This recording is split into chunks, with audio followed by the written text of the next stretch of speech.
Bonjour la famille, j'espère que vous allez bien chez vous. Alors, vous avez envie d'un bon poisson? Suivez-moi en cuisine.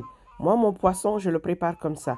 Je taille finement la peau du poisson pour que chaque morceau puisse être assaisonné, comme ça.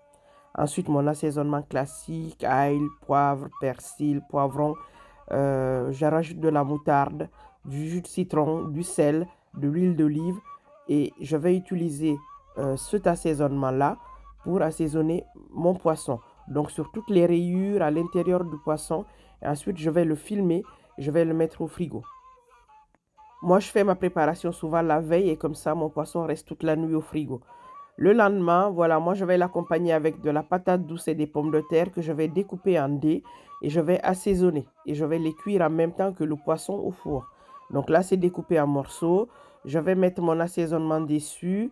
Je vais rajouter du persil. Je vais rajouter un filet d'huile, du sel. Ce sera goûteux. Et puis, je vais les poser près de mon poisson pour les enfourner à 185 degrés pendant 45 minutes environ. Donc là, le poisson est là. On va mettre les à côté, donc la pomme de terre et la patate douce, ça va être fondant, ça va être assaisonné donc et goûteux et ce sera juste délicieux. Donc regardez, c'est simple à faire. On met au four. Regardez comment ça mijote au four là. Je vous jure que c'est une tuerie. Je vous le dis souvent, hein, mais c'est bon. Regardez mon poisson, comment il est beau, il est bien assaisonné. Chaque morceau du poisson est bien assaisonné. Les patates douces sont fondantes, la pomme de terre est goûteuse et il ne restera plus qu'à servir. Mais nous, on va le servir avec une sauce tartare faite maison. Je vous montre comment je fais. Regardez le poisson, comment il est beau.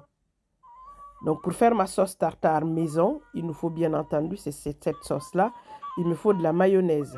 Il me faut des échalotes, il me faut de l'ail, il me faut du jus de citron, il me faut du persil et il me faut des cornichons. Moi, j'en ai pas. À la place, j'ai mis des concombres. Mais si vous avez des cornichons, c'est mieux. Vous mélangez le tout. Donc là, la mayo, le persil, l'ail, l'échalote, le sel, le jus de citron. Et puis après, vous rajoutez les cornichons découpés finement.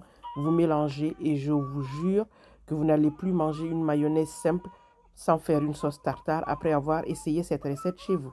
Ensuite, et c'est super aussi hein, avec les crudités, un délice. Et puis, il ne reste plus qu'à mettre votre assiette, à déguster avec la personne de votre choix. Moi, je vous invite. Ça donne envie, hein? Bah oui, à bientôt.